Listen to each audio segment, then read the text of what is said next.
2023ರಲ್ಲಿ 136 seat ಗೆಲ್ತೀವಿ ಅಂತ ಹೇಳಿದ್ದು ಡಿ.ಕೆ. ಶಿವಕುಮಾರ್ ಮಾತ್ರ. ಎಕ್ಸಿಟ್ ಪೋಲ್ ಬಂತು. ಎಲ್ಲ ರೀತಿಯ ವಾಹಿನಿಗಳಲ್ಲಿ ಯಾವ ರೀತಿ ಎಕ್ಸಿಟ್ ಪೋಲ್ ಇತ್ತು, ಆತ್ಮವಿಶ್ವಾಸದಿಂದ ಡಿ.ಕೆ. ಶಿವಕುಮಾರ್ ಹೇಳಿದ್ದೇನು ಅಂತಂದ್ರೆ, ನೋಡ್ತಾ ಇರಿ, ಕಾಂಗ್ರೆಸ್ 131ಕ್ಕೂ ಹೆಚ್ಚು ಸ್ಥಾನಗಳನ್ನು ಗೆದ್ದೇ ಗೆಲ್ಲುತ್ತೆ ಅಂತ ಕರಾರುವಕ್ಕಾಗಿ ಹೇಳಿದ್ದು ಡಿ.ಕೆ. ಶಿವಕುಮಾರ್. ಆ ಪ್ರಕಾರವಾಗಿ ಆಯಿತು. ಅಧಿಕಾರಕ್ಕೆ ಪ್ರಚಂಡ ಬಹುಮತದಿಂದ, ಅಬ್ಸಲ್ಯೂಟ್ ಮೆಜಾರಿಟಿಯಿಂದ ಅಧಿಕಾರಕ್ಕೆ ಬಂದಿದ್ದು ಕಾಂಗ್ರೆಸ್. 2026ರಲ್ಲಿ 2028ರ ಭವಿಷ್ಯವನ್ನ ಈಗ ಡಿ.ಕೆ. ಶಿವಕುಮಾರ್ ನುಡಿದಿದ್ದಾರೆ. 2028ರಲ್ಲಿ ಕಾಂಗ್ರೆಸ್ 141 ಸ್ಥಾನಗಳನ್ನ ಗೆಲ್ಲುತ್ತಂತೆ, ಡಿ.ಕೆ. ಶಿವಕುಮಾರ್ ಅವರ ಮಾತು. ಆದರೆ ಒಂದು ವಿಚಾರವನ್ನು ನಾವು ಗಮನಿಸಬೇಕಾಗುತ್ತೆ ವೀಕ್ಷಕರೇ, 2023ರಲ್ಲಿ ಡಿ.ಕೆ. ಶಿವಕುಮಾರ್ ಆ ರೀತಿ ಹೇಳಿದಾಗ ಪೂರಕ ವಾತಾವರಣ ಕಾಂಗ್ರೆಸ್ಗೆ ಇತ್ತು, ಆಂಟಿ ಇನ್ಕಂಬನ್ಸಿ ಇತ್ತು, ಆಡಳಿತ ವಿರೋಧಿ ಅಲೆ ಇತ್ತು, ಬಿಜೆಪಿ ಹೋದ್ರೆ ಸಾಕು ಅನ್ನುವಂಥ ಮನಸ್ಥಿತಿ ಹಲವರಲ್ಲಿ ಇತ್ತು. ಹಿಂಗಾಗಿ ಡಿ.ಕೆ. ಶಿವಕುಮಾರ್ ಆಗ ಆತ್ಮವಿಶ್ವಾಸದಲ್ಲಿ ಆಡಿದ ಮಾತುಗಳು ಸತ್ಯ ಅದು. ಆದರೆ ಈಗ ಪರಿಸ್ಥಿತಿ ಕಂಪ್ಲೀಟ್ಲಿ ಭಿನ್ನವಾಗಿದೆ. 2023ರ ಪರಿಸ್ಥಿತಿ ಈಗ ಇಲ್ಲ, ಖಂಡಿತ ಇಲ್ಲ. ಕಾಂಗ್ರೆಸ್ನಲ್ಲಿ ಎಲ್ಲವೂ ಸರಿ ಇದೆಯಾ? ಖಂಡಿತ ಇಲ್ಲ. ಒಗ್ಗಟ್ಟಾಗಿ ಸಾಮೂಹಿಕವಾಗಿ ಶ್ರಮದಿಂದ ಅಧಿಕಾರಕ್ಕೆ ಬಂದಂತ ಕಾಂಗ್ರೆಸ್ ಈಗ ಏನ್ ಮಾಡ್ತಾ ಇದೆ, ಈ ಕ್ಷಣಕ್ಕೂ ಏನ್ ಮಾಡ್ತಾ ಇದೆ? ಕುರ್ಚಿ ಕದನ ಜೀವಂತವಾಗಿರಿಸಿಕೊಂಡಿದೆ. 2023ರ ಎಲೆಕ್ಷನ್ ವೇಳೆ ಪರಿಸ್ಥಿತಿ 2028ರಲ್ಲೂ ಇರುತ್ತಾ ಅಂತ ಕೇಳಿದ್ರೆ ಖಂಡಿತ ಇಲ್ಲ ಅಂತ ಅನಿಸುತ್ತೆ. 2023ರಲ್ಲಿ ಸಾಲು ಸಾಲು ಎಡವಟ್ಟು ಮಾಡಿಕೊಂಡಿದ್ದು ಬಿಜೆಪಿ. ಯಡಿಯೂರಪ್ಪ ಅವರನ್ನ ಕೆಳಗಿಳಿಸಿದ್ದಕ್ಕೆ ಲಿಂಗಾಯತರು ಸಿಟ್ಟಾದ್ರು.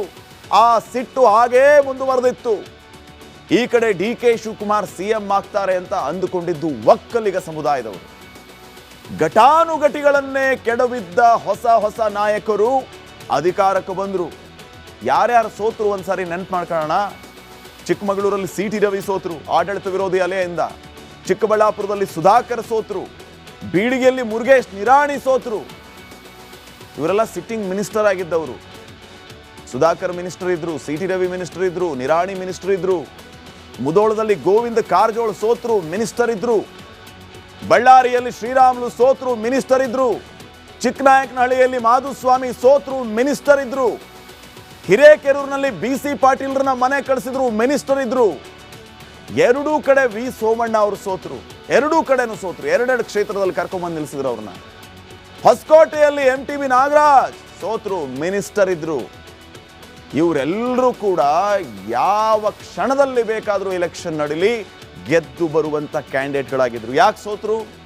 ಆಡಳಿತ ವಿರೋಧಿ ಅಲೆ, ಬಿಜೆಪಿಗೆ ಇದ್ದಂತಹ ಆ ಒಂದು ಚಾರ್ಮ್ ಎಲ್ಲವೂ ಕೂಡ ಹೋಗಿತ್ತು. ಹಿಂಗಾಗಿ ಇವರೆಲ್ಲರನ್ನು ಮನೆ ಕಳಿಸುವಂತ ಕೆಲಸ ಅಲ್ಲಿನ ಕ್ಷೇತ್ರದ ಮತದಾರರಿಂದ ಆಯ್ತು. ಇವರೆಲ್ಲರೂ ಕೂಡ ಪಕ್ಕಾ ಗೆದ್ದು ಬರ್ತಾ ಇದ್ದ ರಾಜಕಾರಣಿಗಳೇ. ಯಾಕೆ ಗೆದ್ದು ಬರಲಿಲ್ಲ? ಇನ್ನ ಕಾಂಗ್ರೆಸ್ನವರು ವಿಚಾರ ತಗೊಳ್ಳಿ. 2026 ಫೆಬ್ರವರಿ ಆದರೂ ಕೂಡ ಡಿ.ಕೆ. ಶಿವಕುಮಾರ್ ಮುಖ್ಯಮಂತ್ರಿ ಆಗಿಲ್ಲ. ಅವರಿಗೆ ಮುಖ್ಯಮಂತ್ರಿ ಸ್ಥಾನ ಒಲಿದು ಬಂದಿಲ್ಲ.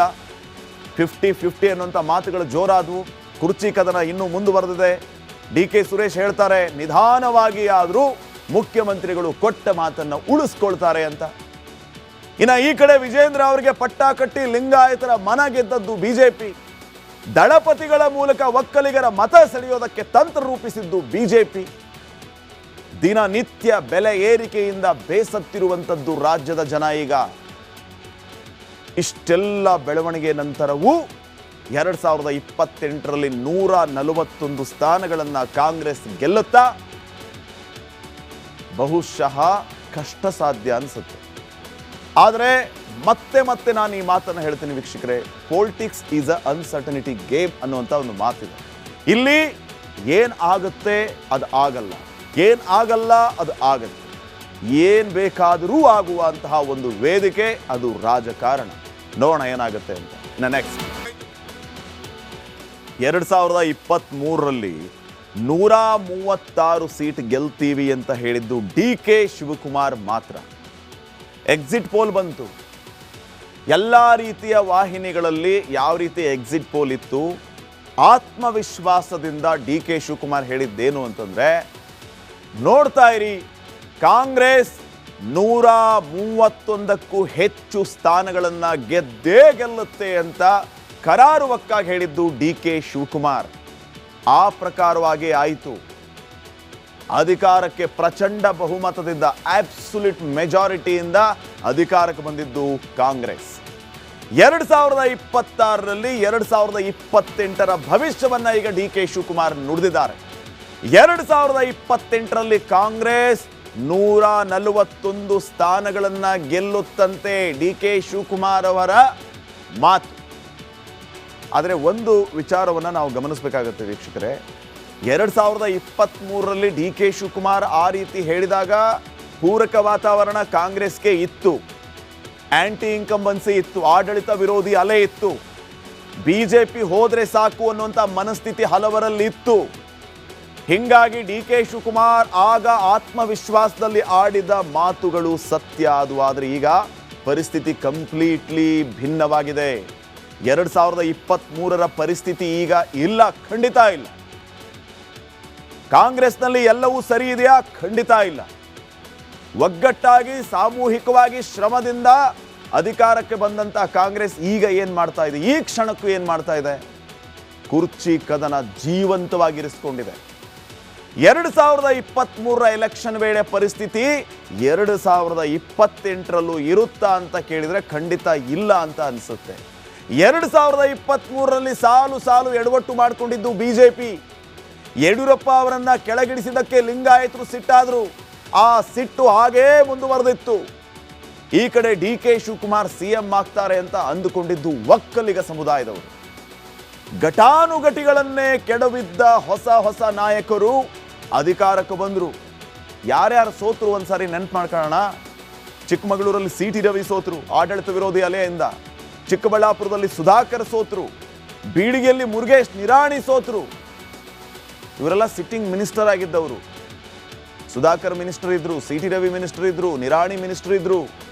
ಮುಧೋಳದಲ್ಲಿ ಗೋವಿಂದ ಕಾರಜೋಳ ಸೋತರು, ಮಿನಿಸ್ಟರ್ ಇದ್ರು. ಬಳ್ಳಾರಿಯಲ್ಲಿ ಶ್ರೀರಾಮುಲು ಸೋತರು, ಮಿನಿಸ್ಟರ್ ಇದ್ರು. ಚಿಕ್ಕನಾಯಕನಹಳ್ಳಿಯಲ್ಲಿ ಮಾಧುಸ್ವಾಮಿ ಸೋತರು, ಮಿನಿಸ್ಟರ್ ಇದ್ರು. ಹಿರೇಕೆರೂರಿನಲ್ಲಿ ಬಿ.ಸಿ. ಪಾಟೀಲ್ರನ್ನ ಮನೆ ಕಳಿಸಿದ್ರು, ಮಿನಿಸ್ಟರ್ ಇದ್ರು. ಎರಡೂ ಕಡೆ ವಿ ಸೋಮಣ್ಣ ಅವರು ಸೋತರು. ಎರಡೂ ಕಡೆನೂ ಸೋತರು. ಎರಡೆರಡು ಕ್ಷೇತ್ರದಲ್ಲಿ ಕರ್ಕೊಂಡ್ಬಂದು ನಿಲ್ಲಿಸಿದ್ರು ಅವ್ರನ್ನ.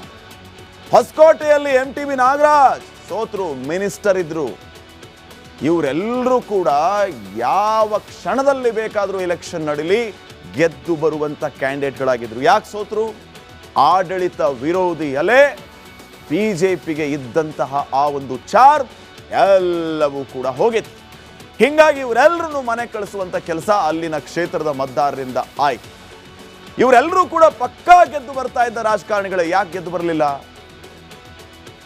ಇನ್ನ ಕಾಂಗ್ರೆಸ್ನವರು ವಿಚಾರ ತಗೊಳ್ಳಿ. 2026 ಫೆಬ್ರವರಿ ಆದರೂ ಕೂಡ ಡಿ ಕೆ ಶಿವಕುಮಾರ್ ಮುಖ್ಯಮಂತ್ರಿ ಆಗಿಲ್ಲ. ಅವರಿಗೆ ಮುಖ್ಯಮಂತ್ರಿ ಸ್ಥಾನ ಒಲಿದು ಬಂದಿಲ್ಲ. 50-50 ಅನ್ನುವಂಥ ಮಾತುಗಳು ಜೋರಾದವು. ಕುರ್ಚಿ ಕದನ ಇನ್ನೂ ಮುಂದುವರೆದಿದೆ.